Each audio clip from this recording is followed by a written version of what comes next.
నా పిల్లల్ని నేను ఎలా వదులుకుంటానండి? 50 లక్షల రూపాయలు తెలుసా? ఇద్దరు స్కూల్ ఫీజ్. నా పిల్లల్ని చూడనివ్వట్లేదు, నాకు చేతబడి చేశారు. నమస్తే friends, welcome to straight point.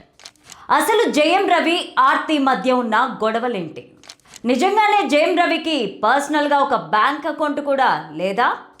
నిజంగానే జయం రవి పైన బ్లాక్ మ్యాజిక్ చేశారా?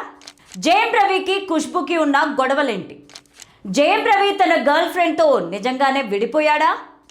జయం రవి ఇల్లరికపు అల్లుడుగా ఎందుకు వెళ్లాల్సి వచ్చింది? ఎడిటర్ మోహన్కి ఆర్తి గురించి తెలిసిన నిజమేంటి? ఈరోజు స్ట్రైట్ పాయింట్లో. తమిళ హీరో జయం రవి తన భార్య ఆర్తి నుండి విడిపోయిన విషయం అందరికీ తెలిసిందే. ఇక వీరి విడాకుల వ్యవహారం ప్రస్తుతం కోర్టులో ఉండగా తాను సినిమాల్లో నటించబోనని జయం రవి సంచలన ప్రకటన చేశారు. ఇక ఈ మేరకు శనివారం ప్రెస్ మీట్ పెట్టి జయం రవి ఎమోషనల్ అవుతూ ఎన్నో రోజులుగా సహనంతో ఉంటున్నానని, తన వ్యక్తిగత విషయాల గురించి ఇప్పటి వరకు ఎక్కడా మాట్లాడలేదని, కానీ ఇప్పుడు మాట్లాడే టైం వచ్చిందని, ఈ విషయం తన అభిమానులకు తెలియాలని చెప్పుకొచ్చారు. అలా తనకు విడాకులు వచ్చే వరకు తన సినిమాలు విడుదల కావని, ఇకపైన తాను నటించబోనని, ఎందుకంటే తనని తన అత్త భార్య టార్చర్ పెడుతున్నారని, వారికి ఎంత చెప్పినా వినట్లేదని, ఇకపై మౌనంగా ఉంటే అవ్వదని ప్రెస్ మీట్ పెట్టాడని, ఈ రోజు వరకు తనకి పర్సనల్గా ఒక బ్యాంక్ అకౌంట్ కూడా లేదని, అలా తమ ఇద్దరికి ఒకే జాయింట్ అకౌంట్ ఉందని, ఒకవేళ తాను చిన్న మొత్తంగా డబ్బుని విత్డ్రా చేస్తే ఆ డబ్బు ఎందుకు తీసుకున్నామని అడగడానికి వెంటనే కాల్ వచ్చేదని, అది తాను సంపాదించిన డబ్బే అయినప్పటికీ మౌనంగా బాధపడ్డానే తప్ప వారిని ఎదిరించలేదని, తన తల్లిదండ్రులు తనతో ఆమెను పెళ్లి చేసుకోవద్దని వేడుకున్నా తాను వినకుండా పారిపోయి పెళ్లి చేసుకున్నాడని, అందుకు పరిహారంగా ఈరోజు తాను బాధపడుతున్నానని, అప్పట్లో ఆర్తి పెళ్లి చేసుకోమని తనని బ్లాక్మెయిల్ చేయడం వల్లే ఆమెను పెళ్లి చేసుకోవాల్సిన పరిస్థితి వచ్చిందని, అలా పెళ్ళైన మొదటి రోజు నుంచే తాను నరకయాతనను అనుభవిస్తున్నాడని, అంతేకాకుండా తనపైన బ్లాక్ మ్యాజిక్ కూడా చేశారని చెబుతూ ఇప్పుడు తనని సైబర్ బుల్లింగ్ చేయాలని కొన్ని పిఆర్ గ్రూపులు ఉపయోగించి తనపైన ట్రోలింగ్స్ని చేపిస్తున్నారని, 3 అక్షరాల ఇడ్లీ నటి ఆమె పేరు చెప్పడం కూడా తనకు ఇష్టం లేదని, ఆమెకి తన గురించి మాట్లాడడానికి ఏం హక్కు ఉంది అంటూ ఖుష్బుని ఇండైరెక్ట్గా జయం రవి చురకలంటించారు. తాను పిల్లల్ని చూడడానికి ఎవరూ అనుమతించట్లేదని, పిల్లలు లేకుండా తాను జీవించలేనని, వారికి మంచి భవిష్యత్తు ఉండాలని లక్షలు పెట్టి వారిని చదివిస్తున్నాడని, వారిపైన తనకున్న ప్రేమ గురించి ఎవరికీ తెలియదని, ఇక కొన్ని పిఆర్ టీములు తనకి తన పిల్లలపైన ప్రేమ లేదని సోషల్ మీడియాలో తప్పుడు రాతలు రాయడంతో తనకి బాధ కలుగుతుందని, కేవలం ట్రోలింగ్ కారణంగానే ఇప్పుడు తన గర్ల్ ఫ్రెండ్ సింగర్ అయిన కెనీషాని కూడా కోల్పోయాడని, తన వ్యక్తిగత జీవితంలో అడ్డంకులు తొలగిపోయిన తర్వాతే నటిస్తానని, అప్పటి వరకు సినిమాల్లో నటించనని జయం రవి తన ఫ్యాన్స్కి షాక్ ఇచ్చాడు. అసలు జయం రవి ఆర్తి విడాకులకి కారణాలేంటి అనే కొన్ని లోతైన విషయాలు నేను మీకు చెప్పడానికి ప్రయత్నిస్తాను. మీరు మాత్రం ఈ వీడియోని చివరి వరకు చూడండి. ప్లీజ్ లైక్ చేయండి, షేర్ చేయండి, అలాగే బెల్ బటన్ నొక్కి సబ్స్క్రైబ్ చేసుకొని స్కిప్ చేయకుండా ఎండింగ్ వరకు చూడండి.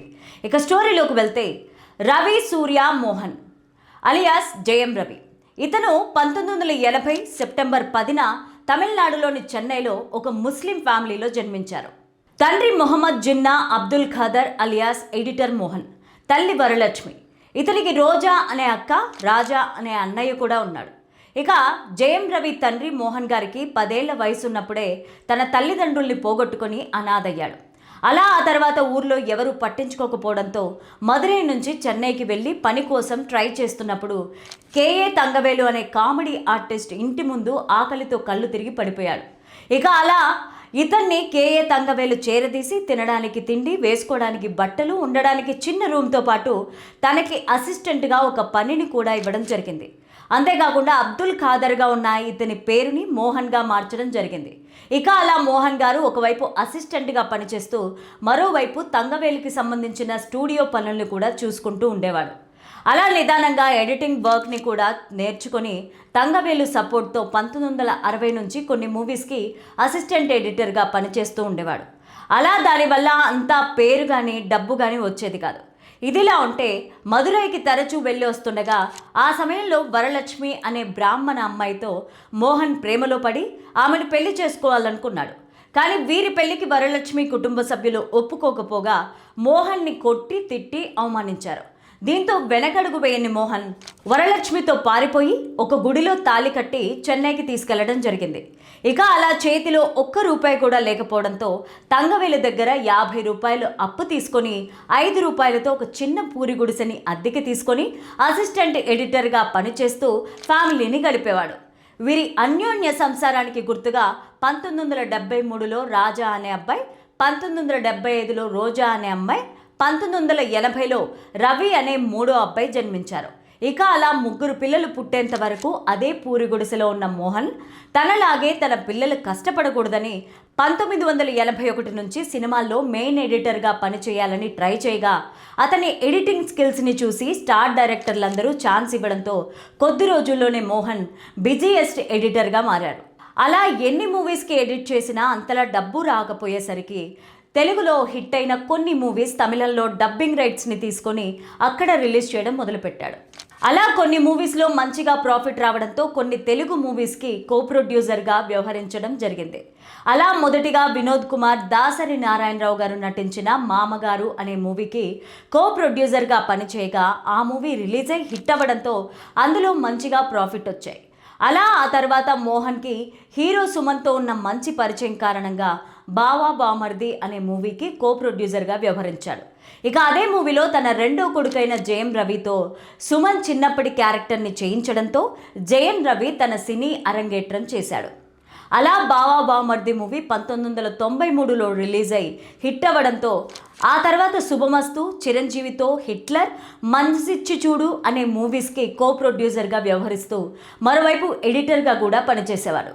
అలా కొద్ది రోజుల్లోనే తాను ప్రొడ్యూసర్గా చేసిన మూవీస్ ద్వారా మంచి ప్రాఫిట్ వచ్చి ఆర్థికంగా బలపడి చెన్నైలో ఒక పెద్ద ఇల్లు కట్టించి అందులో తన ఫ్యామిలీని సెటిల్ చేశాడు. ఇక జయం రవి తన స్కూలింగ్ని చెన్నైలోని జవహర్ విద్యాలయ స్కూల్లో చదివాడు. చదువుల్లో అంతంత మాత్రమే ఉన్న రవికి క్రికెటర్ అవ్వాలనే ఇంట్రెస్ట్ చాలా ఉండేది. కానీ తన అక్క క్లాసికల్ డాన్స్ కోచింగ్కి వెళ్తుంటే తాను కూడా తోడుగా వెళ్ళడంతో నిదానంగా జయం రవికి కూడా క్లాసికల్ డాన్స్ మీద ఇంట్రెస్ట్ పెరిగి 7 సంవత్సరాలు క్లాసికల్ డాన్స్ని నేర్చుకొని తన 12వ ఏటకి అందులోకి అరంగేట్రం చేశారు. ఇదిలా ఉంటే రవి తన తండ్రిలాగే సినిమాల్లో టెక్నీషియన్ అవ్వాలని లయోలా కాలేజీలో విజువల్ కమ్యూనికేషన్ కోర్సులో జాయిన్ అవ్వగా అందులో ఫస్ట్ ఇయర్ చదువుతున్నప్పుడే తన టీంతో కలిసి ఒక నాటకం వేయగా ఇతను చేసిన యాక్టింగ్ని చూసి ఆ కాలేజ్ ప్రిన్సిపల్ రవిని పొగడడంతో అప్పటి నుంచి రవి సినిమాలో నటుడు అవ్వాలని ఫిక్స్ అయ్యాడు. ఇక ఇదే విషయం తన తండ్రికి చెప్పగా తండ్రి కూడా రవికి సపోర్ట్ చేస్తూ ముంబైలోని కిషోర్ నమిత్ కపూర్ ఇన్స్టిట్యూట్లో యాక్టింగ్ ట్రైనింగ్కి పంపించాడు. ఇదిలా ఉంటే అదే సమయంలో తన పెద్ద కొడుకైన రాజాని డైరెక్టర్ని చేయాలని అప్పటికే తమిళ్లో హిట్ అయిన తెన్కాశ పట్టణం మూవీని ఆ రైట్స్ని తీసుకొని దాన్ని తెలుగులో హనుమాన్ జంక్షన్ మూవీగా చేయాలని డిసైడ్ అయి అందులో అర్జున్, జగపతి బాబు హీరోస్గా చేయగా ఆ మూవీకి మోహన్ మరియు అతని భార్య ప్రొడ్యూసర్స్గా చేయడం జరిగింది. ఇక అలా హనుమాన్ జంక్షన్ మూవీ 2001 జూన్ 11న రిలీజ్ అయి హిట్ అవ్వడంతో మంచిగా ప్రాఫిట్స్ వచ్చాయి. అలా ఆ తర్వాత తన చిన్న కొడుకుని హీరోలా లాంచ్ చేయాలని ఎదురు చూసినప్పుడే తేజ డైరెక్ట్ చేసిన జయం మూవీ తమిళ్ రీమేక్ రైట్స్ని తీసుకొని రవి హీరోగా, రాజా డైరెక్టర్గా 3 కోట్ల బడ్జెట్తో తమిళ్లోనూ జయం అనే పేరుతో నిర్మించగా ఆ మూవీ రిలీజ్ అయి 25 కోట్లకు కలెక్ట్ చేసి భారీ హిట్ అయింది. దీంతో రాజాకి డైరెక్టర్గా, రవికి హీరోగా తమిళ్లో మంచి గుర్తింపు రావడంతో అప్పటి నుంచి తెలుగులో హిట్ అయిన మూవీస్ని తమిళ్లో రీమేక్ చేయడం మొదలుపెట్టారు. ఇక అలా అమ్మా నాన్న ఓ తమిళమ్మాయి, నువ్వు వస్తానంటే నేను వద్దంటానా, బొమ్మరిల్లు, నాగార్జున మూవీ ఆజాద్ అనే మూవీని తమిళ్లో చేయగా అన్ని మూవీస్ హిట్ అయ్యి జయం రవి స్టార్ హీరోగా ఎదిగాడు. ఇక అలా కొడుకు సక్సెస్ఫుల్ హీరో అవ్వడంతో తనకి పెళ్లి చేయాలని కుటుంబం మొత్తం ఒక మంచి అమ్మాయి కోసం వెతకడం మొదలుపెట్టారు. కానీ అప్పటికే జయం రవి తన క్లాస్మేట్ అయిన ఆర్తి అనే అమ్మాయితో 5 సంవత్సరాలుగా ప్రేమలో ఉన్నాడని, పెళ్ళంటూ చేసుకుంటే ఆ అమ్మాయినే చేసుకుంటానని తన తండ్రికి చెప్పగా మోహన్ గారు అప్పటి నుంచి ఆర్తి గురించి ఎంక్వైరీ చేయడం మొదలుపెట్టారు. ఇక ఈ ఎంక్వైరీలో ఒక కళ్ళు తిరిగే విషయం తెలిసింది. అదేంటో తెలుసుకోవాలంటే మీరు ఈ స్టోరీ మొత్తం చూడాల్సిందే. అదేంటంటే మైసూరు జయచామరాజు వడియార్ అనే మహారాజు తన ఏ రాజ్యానికి వెళితే ఆ రాజ్యంలో ఒక పెద్ద బంగ్లాన్ని కట్టించి అక్కడుండే అందమైన అమ్మాయిల్ని భార్యల్లాగా చూసుకుంటూ వారితో పిల్లల్ని కనేవాడు. కానీ వారికి పెళ్లి చేసుకునేవాడు కాదు. ఇక అదే కోవలో జయచామరాజు మహారాజు మైసూర్ యుద్ధం జరిగేటప్పుడు చెన్నైకి వెళ్ళి అక్కడ ఒక పెద్ద బంగ్లాని కట్టించి అందులో ఒకసారి కల్పన అనే ఒక క్లాసికల్ డాన్సర్ పర్ఫార్మెన్స్ ఇస్తుండగా తన మీద కన్నేసిన మహారాజు ఆమెకు విజయ్ కుమార్ అనే కొడుకుని, రంజని అనే కుమార్తెనిచ్చాడు. ఇక మైసూర్లో జరుగుతున్న యుద్ధం పూర్తవడంతో తాను కట్టించిన ఆ బంగ్లాని కల్పన పేరు మీద రాసి ఆమెకు కావలసినంత డబ్బునిచ్చి అక్కడి నుంచి వెళ్ళిపోయాడు. ఆ తర్వాత ఆ బంగ్లా పేరు కల్పన హౌస్గా ఫేమస్ అయి ఇప్పటికీ చాలామంది స్టార్ హీరోల షూటింగ్స్ని అందులో చేస్తుండడం గమనించాలి. ఇక అలా కల్పన కొడుకైన విజయ్ కుమార్కి అక్కడ జరిగే షూటింగ్స్ని చూసి యాక్టింగ్ మీద ఇంట్రెస్ట్ పెరిగి తాను కూడా సినిమాలో హీరో అవ్వాలనుకున్నాడు. దీంతో తనకి 20 ఏళ్ల వయసు రాగానే స్టార్ డైరెక్టర్గా ఉన్న ఎస్పి ముత్తిరాజును పిలిపించి కల్పన అతనికి ఈ విషయం చెప్పగా అతను ఒరు కోవిల రెండు దీపం అనే మూవీని ప్లాన్ చేసి అందులో సరోజ అనే అమ్మాయిని హీరోయిన్గా ఫిక్స్ చేశారు. ఇక అలా సరోజ అనే పేరు కాస్త పాతగా ఉందని ఆ పేరుని సుజాతగా మార్చడం జరిగింది. అలా ఆ తర్వాత ఆ మూవీ షూటింగ్ జరిగేటప్పుడే విజయ్ కుమార్కి సుజాతకి మంచి పరిచయం పెరిగి ఆ పరిచయం కాస్త నిదానంగా సాన్నిహిత్యంగా మారి వీరిద్దరూ ప్రేమలో పడ్డారు. ఇక అలా వీరు చేసిన మూవీ 1977లో రిలీజ్ అయి ఫ్లాప్ అవ్వడంతో విజయ్ కుమార్ తర్వాత యాక్టింగ్కి ఫుల్ స్టాప్ పెట్టేసి సుజాతని పెళ్లి చేసుకోవాలనుకున్నాడు. ఇతని తల్లి కల్పనతో ముందుగా పెళ్లికి ఒప్పుకోకపోయినా విజయ్ మాత్రం పట్టుబదలని విక్రమార్కుళ్ళ తనని పెళ్లి చేసుకుంటానని చెప్పడంతో వేరే దారి లేక కల్పన ఆ పెళ్లికి ఒప్పుకొని 1978లో వీరిద్దరికీ ఘనంగా పెళ్లి జరిగింది. ఇక అలా వీరి అన్యోన్య సంసారానికి గుర్తుగా అనూహ్య, ఆర్తి అనే 2 అమ్మాయిలు కూడా జన్మించారు. అలా మొదటమ్మాయి అనూహ్య మందబుద్ధి కారణంగా ఎప్పుడు ఇంట్లోనే ఉండే పరిస్థితి ఉండేది. పిల్లలు పుట్టాక సుజాత ప్రొడ్యూసర్గా మారి కొన్ని సీరియల్స్ని చేయగా అటు ఇటుగా అన్ని సీరియల్స్ సూపర్ డూపర్ హిట్ అవ్వడంతో ముఖ్యంగా రమ్యకృష్ణ, ఖుష్బు లాంటి హీరోయిన్స్తో తమిళ్లో సీరియల్స్ చేయడంతో సుజాత విజయ్ కుమార్ ప్రొడ్యూసర్గా చాలా ఫేమస్ అయింది. ఇక అలా ఈమె ఏం చేసినా తన భర్త అడ్డు చెప్పకుండా సపోర్ట్ చేసేవాడు. అంతేకాకుండా సన్ టీవీ మరియు జయా టీవీలో సుజాత సీరియల్స్కి ఎప్పటికీ స్లాట్స్ని అవైలబుల్గా ఉంచేవారు. ఇక ఇదిలా ఉంటే ఈమె రెండో కూతురు ఆర్తి లయోలా కాలేజీలో చదివేటప్పుడు జేఎం రవితో ప్రేమలో పడి అతని హీరోగా సక్సెస్ అయ్యాక తనని పెళ్లి చేసుకోవాలనుకుంది. అలా ఆర్తి ఇంట్లో వీరి పెళ్లికి ఒప్పుకున్న జేఎం రవి ఇంట్లో ఈమె వంశం గురించి మొత్తం తెలుసుకున్నాక పెళ్లికి ఒప్పుకోకపోవడంతో 2009లో సుజాత, విజయ్ కుమార్ గ్రాండ్గా వీరిద్దరికీ పెళ్లి జరిపించి జేఎం రవిని ఇల్లరికపు అల్లుడిగా తీసుకురావడం జరిగింది. దీంతో అప్పటి నుంచి జేఎం రవితో తన తండ్రి మోహన్ మాట్లాడడం మానేశాడు. అయినా ఇదంతా పట్టించుకోకుండా జేఎం రవి తన సినీ కెరీర్ పైన, పర్సనల్ లైఫ్ పైన దృష్టి పెట్టాడు.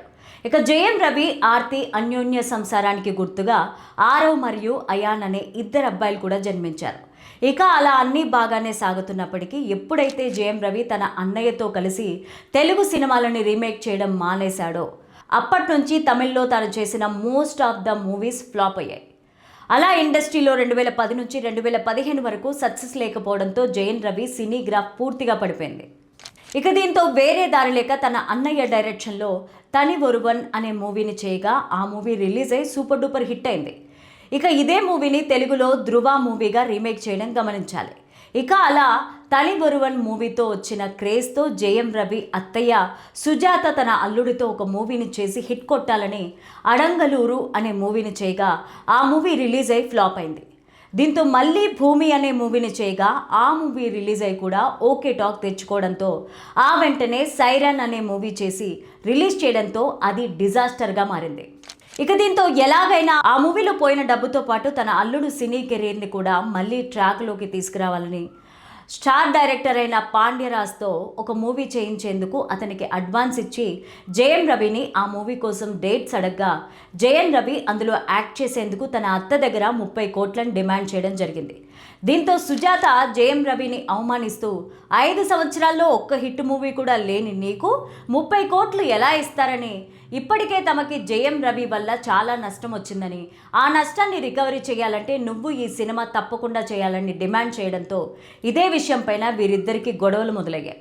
దీంతో జయం రవి అత్తారిల్లును వదిలేసి మరో ఇంటికి వెళ్లాలని తన భార్యని అడగ్గా ఆమె తన తల్లిదండ్రుల్ని అక్కని వదిలేసి ఎక్కడికి రానని మొదట్లో ఇల్లరికి అల్లుడుగా ఒప్పుకొని ఇప్పుడు బయటికి రమ్మంటే ఎలా వస్తానని చెప్పడంతో తన భార్య తనని అర్థం చేసుకోవట్లేదని జయం రవి మానసికంగా కుంగిపోయి కొన్ని రోజులు తన తల్లిదండ్రుల దగ్గరికి వెళ్ళి వారితో ఉండడం మొదలుపెట్టారు.